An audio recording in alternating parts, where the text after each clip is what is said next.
We're going to dive into a little more of this Husker football talk, and from what I've seen a lot, the main talk is Bo or no Bo. Tanner, what's your take on this? Well, in my opinion, Bo needs to go. There's no doubt. Because when he was hired as Nebraska's new head coach, we made shirts that says Bo knows defense. Well, guess what? Bo knows no defense. Because out of the 15 worst rushing defensive performances in Nebraska's history, out of those 15, 11 of them came against Bo Pelini in this defense that apparently he knows how to run, which clearly he doesn't. He keeps saying that they know what the problem is, they know what they have to do to fix it. Well, why it hasn't been fixed? You may know the problem, but fix the problem. Yeah, I saw a lot on social media as Bo's quote last year, just so you know, I haven't forgotten how to stop the run. So far this year, he's been pretty darn good against the run. I mean, Duke Johnson had a decent game, but most of his stuff was receiving out of the backfield. But this game against Wisconsin was just complete domination. And again, here's the trend we've been seeing. Up early on Wisconsin. Against Ohio State on the road, Nebraska was up. Against Wisconsin that first year we played them early on the road, we were up. To follow utter collapses. Even the Michigan game on the road, it's pretty close up until halftime. Fell apart. And then you can even go to the South Carolina bowl game. Was close. One big play. Fell apart. I think it's the mental aspect. And Bo keeps saying, well, I can coach. And he says he's not going to change much. Well, he's proven that it's going to stay the same. And Nebraska's going to beat those 3-6, 4-6 teams a lot disappointingly, not blowing them out like we think they should, and then completely fall apart against the big games. And as a coach, your main job is, yes, you need to make your players in the right spot to succeed on the field and off the field, but also what are you going to do as a coach when something bad happens? And clearly, he doesn't know what to do. When something bad happens, it really more stuff happens that makes it even worse. Because for him, when it rains, it pours. Because the best coaches, if they see it raining a little bit, they go get an umbrella and cover up and fix a problem. No, they just stick to the game plan. They don't adjust to the game plan of what's happening on the field, what's occurring, and they just try to go with the flow. And, of course, when you play a team like Wisconsin who loves to run and they know that Nebraska can't stop the outside gap run, then they're going to keep attacking that, and Nebraska didn't make the adjustments they needed. That's why it got so bad.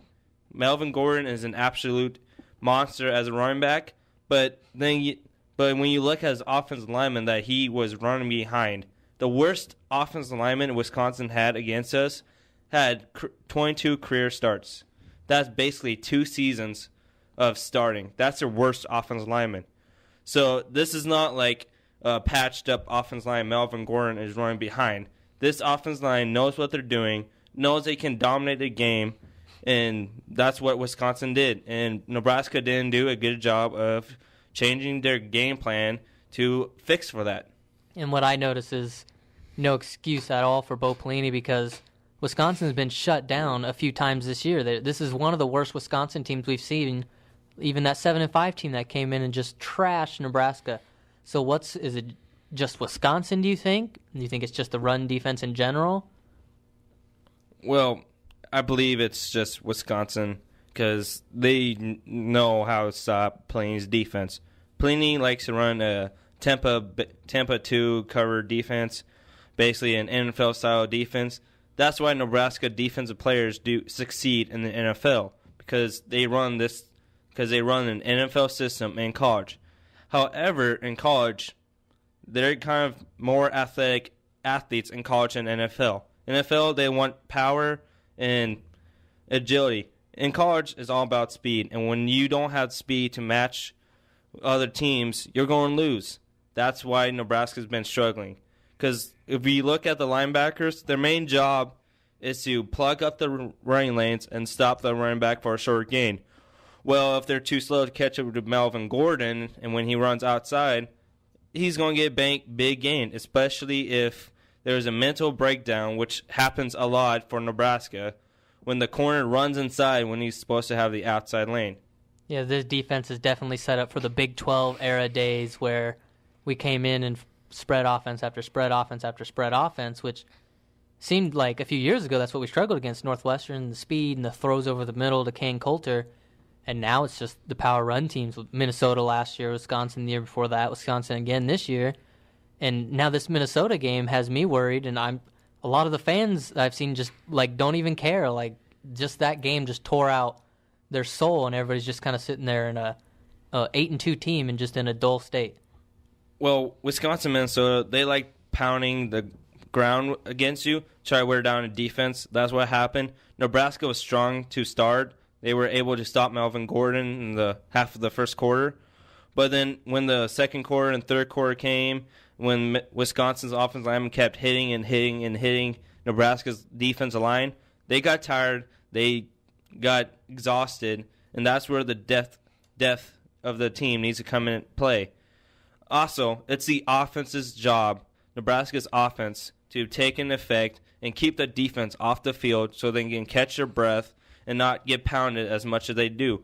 Because when the defense is running after Melvin Gordon all over the field, they're going to get tired, and that's where you see the poor mechanics, poor technique takes effect.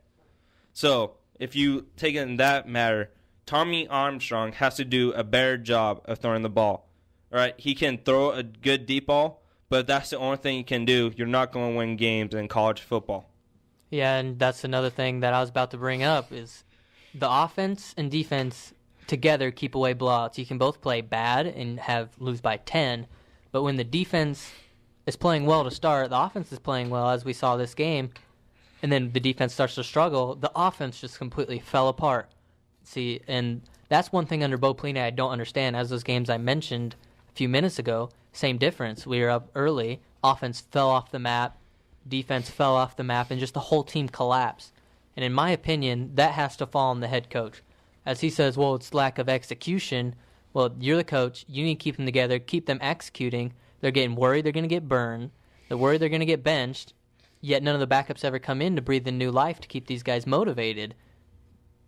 Yeah, that's where coaches, if it's in a blowout like that, you want to give your backups a chance to prove. Because clearly the stars didn't care no more. Like after midway through the third quarter, when they were just throwing their bodies out against Wisconsin's people, not even throwing their hands up to make a tackle, it was seriously looked like they were trying to play soccer, two-hand touch. As a coach, when you see that, you need to take those players out and tell them, you're not doing your job. I'm going to have this one freshman who's been practicing with us, who's been trying his best to be on the field. I'm going to give this guy a shot and see where that goes. Because most of the best athletes are those freshmen who come in and prove that they want to play. And that when you see a freshman go out and prove that they want to play, that's when good athletes come and play. And just with Tommy again, I've stated throughout this year he's not going to be the quarterback that wins the Nebraska big game. So, and Bo Pelini likes to do this, as with Taylor Martinez. Well, there's no quarterback competition. He's the starter. There's no competition. He's the starter. Well, what does that put on a guy to keep improving? And then I know Tommy wants to win. He's a tough-hearted guy. But as you said, for the running game, I disagree because Riker Fife is a better runner than Tommy Armstrong, in my opinion. He's more elusive, and he's a slasher, and he gets where he's going. Tommy Armstrong can be hesitant. Armstrong's faster. But I think Johnny Stanton is kind of the quarterback for Nebraska's offense. He can throw that short ball. He's a tough runner. He's a big guy. And I just don't see, if you're getting blown out versus Wisconsin by 35 points, why not stick one of those guys in and see what they can do? Or when we're winning games earlier big, we didn't see much of the backups. I know Tommy needs more reps because he's young too, but to me, he's not the answer. And as long as Bo sticks with him, but I think that we'll have a decent team, but never have a great team. But see, the problem, though, is, yes, Tommy Armstrong does make some bad choices, but then again, as a quarterback, you kind of need an offensive line to help you block and give you that time to read the defense. And also, when you have an offensive line that doesn't do their job well, then it doesn't matter what type of athletes you have on the outside of the tackles, you're not moving the ball, you're not going to go anywhere. Because there was times where Amir Abdullah seriously had to break 5 tackles in the backfield just to gain 2 yards. I guarantee you, if Abdullah had Wisconsin's offensive line, he would have easily ran for probably 400 yards just like Melvin Gordon. But the thing is, Nebraska doesn't have that offensive line. We hear so many times about coaches saying that the offensive line has all these good backups and they're ready to go and that it's going to be a strength of the team. Well, where are the backups when our left guard is getting pushed back, when our left tackle is doing false start every single drive? Where are these backups coming in? Because they're not coming in. And Nebraska's coaches need to do a better job of getting that offensive line ready to go every single Saturday. Yeah, I think a lot of fans were happy when Cotton made the move away from the offensive line, but it seems like it's regressed. And now we have a few seniors this year with Pelini and at left guard and Cotton. And I think we do have bright spots as the young guys, but it seems like in Nebraska, young guys don't really play. It's like they don't develop very well. Another thing I think is the coaching staff's problem, because they have Dwayne Johnson on that defensive line. They have like 6'8" David Neville at tackle, just guys that look like studs in high school. Now they have Tanner Farmer, freshman.